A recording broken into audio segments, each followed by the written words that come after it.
शरीर पर शासन करने के लिए, मन पर शासन करने के लिए, दिव्य आनंद का अनुभव करने के लिए ब्रह्मचर्य नींव है। नींव ये लक्षण बताए जाते हैं जिसको पतन के मार्ग में जाना होता है, उसके ऐसे लक्षण होते हैं।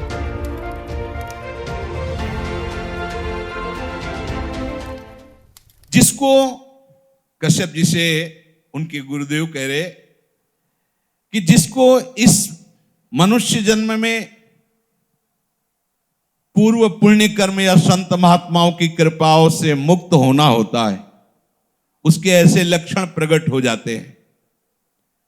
वो शरीर के जितने भोग हैं उन भोगों में उसका विचार प्रकट होने लगता है।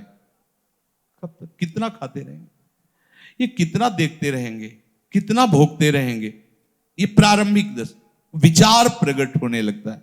मन कहता है ये संयोग कब तक रहेगा, कितना कितना विचार, अंदर विचार प्रकट होता है। उस विचार से उसके हृदय में इस शरीर और इन भोगों की जलन से मुक्त होने की इच्छा जागृत होती है।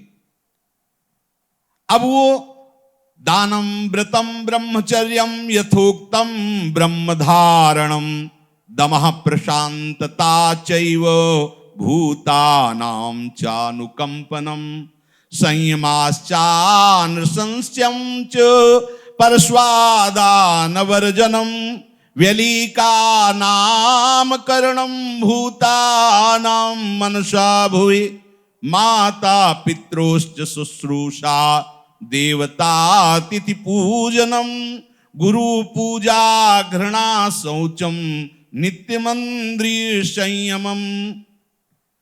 अब उसके हृदय में उदारता प्रकट होती है। क्या वो अब संयम में आने लगता है। कम आहार करना, सात्विक आहार कर, यार आहार से प्राण ही पोषण तो करना, चाहे जो कुछ पाओ, इस पर तो भाई संयम करना पड़ेगा। कुछ काल तक आप करके तो देखिए। अभी आपने आहार का केवल देखा है हिसाब, तो आपकी दशा क्या है। आप थोड़ा संयम में आइए और रसेंद्री के मांगे हुए आहार को कम दीजिए। मान लीजिए ये जन्म थोड़ा इसमें लगा दीजिए, आप देख लीजिएगा। केवल प्राण पोषण होता है आहार से, लेकिन जब आप रसेंद्री से युक्त होकर फिर वो आपको और भोगों में फंसाएगा, बच नहीं सकते, पक्का नहीं बच सकते। संभालना पड़ेगा, संभालना पड़ेगा।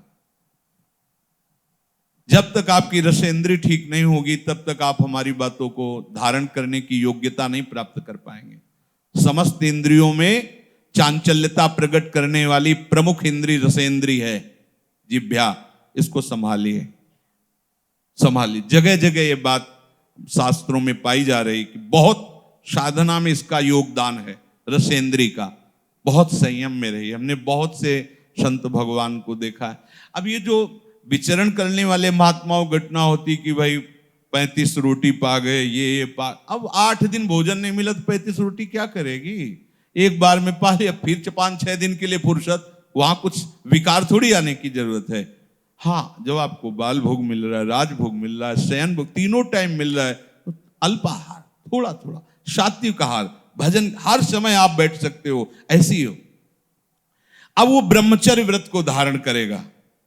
उदारता, संयम, खान पान, ये सब, और ब्रह्मचर्य। सच्ची मानिए ये अलौकिक व्रत है। ब्रह्मचर्य धारण करने वाले को बादाम, हलवा, घी इनकी जरूरत ही नहीं भाई, बिल्कुल सच्ची मानिए। जैसे तप्त भूमि में पैर कैसे पड़ता है, एकदम ऐसी बिजली रहती ब्रह्मचारी के शरीर, बिजली। 60-60 किलोमीटर बिना विश्राम किए चलते देखा है। पीछे भी चर्चा की थी, हम हार गए। कमंडल हाथ में छड़, ब्रह्माकार वृत्ति, चले जा रहे। कब आहार मिलेगा, कब विश्राम, कोई मतलब नहीं। आहार भगवदाकार वृत्ति, ब्रह्मचर्य अत्यंत आवश्यक। जिसे आप खिलवाड़ समझ रहे हो, ये बहुत बड़ी हानि है। जिन लोगों को ऐसा लगता है कि ब्रह्मचर्य छीण करके हम घी दूध पी करके या मकर और कौन सी भस्म और स्वर्ण भस्म मकर ध्वज और क्या क्या, भाई ये सब उसकी पूर्ति नहीं कर सकते। ध्यान रखना, जो ब्रह्मचर्य आपका छीण हुआ, जो नस नाड़ियों का अभ्यास आपका गलत बन गया, उसको कोई भी भस्म, कोई भी औषधि, कोई भी घी दूध बादाम पिस्ता पूर्ण नहीं कर सकता। ध्यान रखना, जिन लोगों को ऐसा लगता है वो भ्रम में है, वो भ्रम में है, वो भगवत आराधन की योग्यता खो देंगे। ब्रह्मचर्य अत्यंत आवश्यक है। नींद पर काबू पाने के लिए, शरीर पर शासन करने के लिए, मन पर शासन करने के लिए, दिव्य आनंद का अनुभव करने के लिए ब्रह्मचर्य नींव है, नींव। भले आप गृहस्थ में हैं तो शास्त्र आज्ञा करता है संतान उत्पत्ति आदि के लिए, बस बहुत जन्म हो गए खिलवाड़ करते हुए, थोड़ा तो संयम में इस जन्म में आ जाओ, चाहे गृहस्थ हो चाहे विरक्त हो। ऐसी प्रवृत्ति जो हम अनेक जन्मों से करते आए हैं, वही इस महामहिम मनुष्य शरीर को प्राप्त करके हम पुनः गलती दोहरा रहे हैं। अब हमको वो करना है जो आज तक किया नहीं।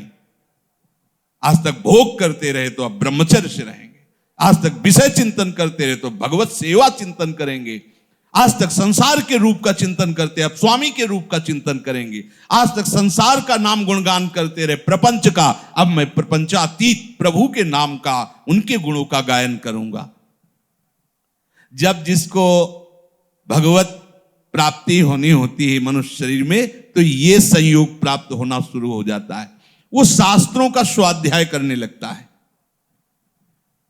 इंद्रियों की चांचल्यता उसे अच्छी नहीं लगती, देखना सुनना बोलना, वो गंभीरता आने लगती है। कोई भी उससे बात करे मुस्कुराकर, ऐसा दयाचित, सब पर करुणा करने वाला उसका स्वभाव बनने लगेगा। चित्त विषय चिंतन के लिए लालायित नहीं होगा, लालची नहीं होगा, चित्त उदासीन हो, कुछ अच्छा ही नहीं लगता।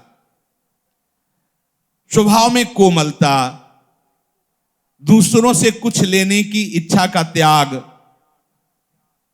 किसी को भी मन से भी दुख ना पहुंचाने की सोचना, मन से भी किसी को दुख ना पहुंचाने की नहीं, किसी को मन से भी दुख हम ना सोचे कि भगवान देखो हमको गाली दिया, अपमानित किया, इसको ऐसा नहीं, ऐसा भी नहीं। सद्गुरुदेव भगवान की पूजा, पवित्रता का स्वभाव और अपने इन कर्मों का कभी प्रचार ना करना, यह है जिसकी उन्नति होनी, भगवत प्राप्ति होनी होती है। तो ये लक्षण उसके हृदय में जागते हैं।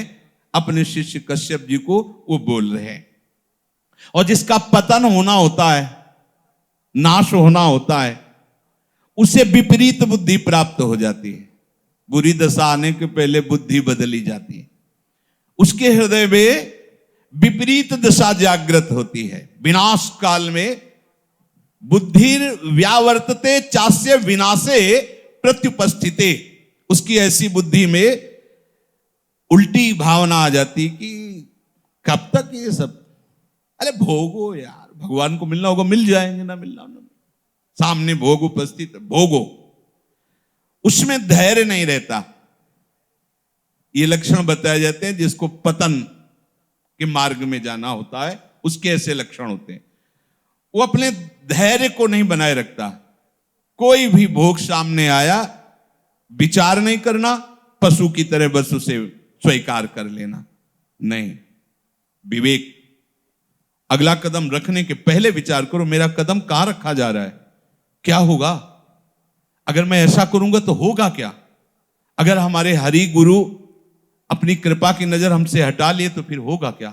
नहीं नहीं, बहुत बार ये सब किया, अब नहीं नहीं, और भाग पड़े, ज्यादा नहीं नहीं के चक्कर में ना पड़े, उस स्थान से भाग पड़े जहां सामने भोग उपस्थित हो। धैर्यवान यदि ऐसा है कि कोई प्रभाव नहीं पड़ रहा तो भी वहां ज्यादा न टिके, हट जाए।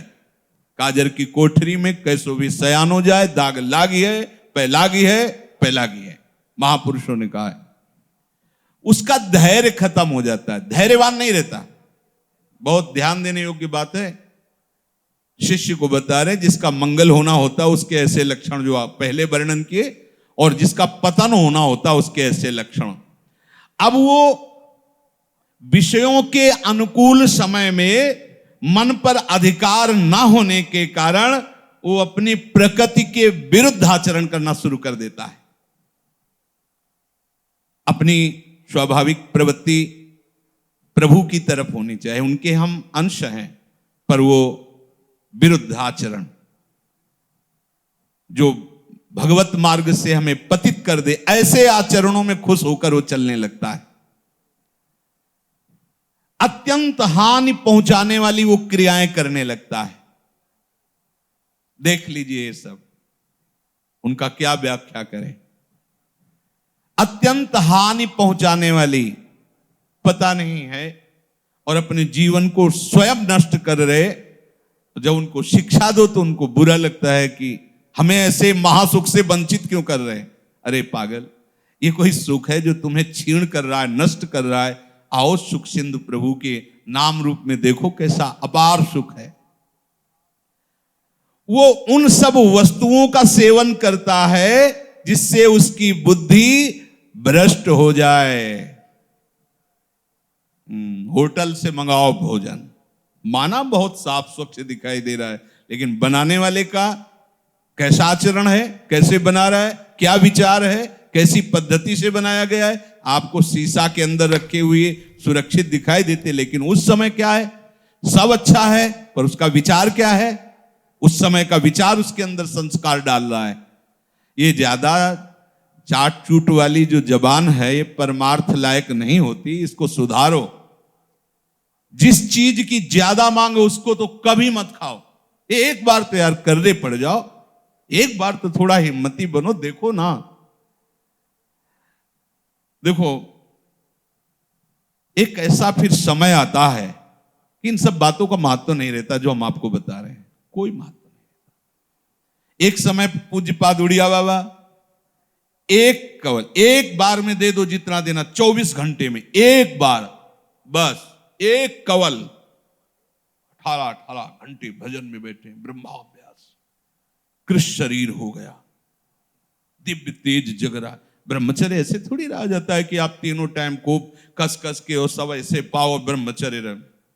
देखो कितनी मांग है, उचित दिया, वो अपने आप पचेगा ना, उसको भी तो पचने का समय दो। सब भरते रहोगे तो पचेगा कैसे, वो फिर पतन हो जाएगा उसका। उसको पचाने के लिए सामर्थ्य चाहिए। क्या सामर्थ्य, जितनी आवश्यकता है वो अंदर पता चलता है। जहां थोड़ा ऐसा लगे कि हम छक रहे हैं, बिल्कुल उसके आगे एक कवल भी मत पाइए। अभ्यास बना लीजिए, उतना ही रखिए। और अगर ऐसा लग रहा है कि पाने की थोड़ी इच्छा है और थोड़ी नहीं है, तो बिल्कुल मत पाइए। उसमें आपका ब्रह्मचर्य पचेगा। जो आपके अंदर जठराग्नि हो, आपके ब्रह्मचर्य को विशुद्ध करेगी। और धीरे धीरे ब्रह्मचर्य जब स्थित होने लगता है तो ऊर्ध्वगामी होने लगता है। जहां ब्रह्मचर्य ऊर्ध्वगामी हुआ तो दिव्य तेज, दिव्य शक्तियां, दिव्य ज्ञान अपने आप जागृत हो जाता है। ये इसीलिए, इसी आनंद के लिए तो मुझे मनुष्य शरीर मिला है भाई। काहे को, जो बहुत बार, अब नहीं, अब जो एक बार भी नहीं हुआ वो करेंगे। क्या, भगवत आराधना, संयम से रहकर प्रभु के मार्ग में चलना। ये आहार पर ध्यान दीजिए, सारा का सारा परमार्थ का इसी पर टिका है, इसी पर, आहार पर ही।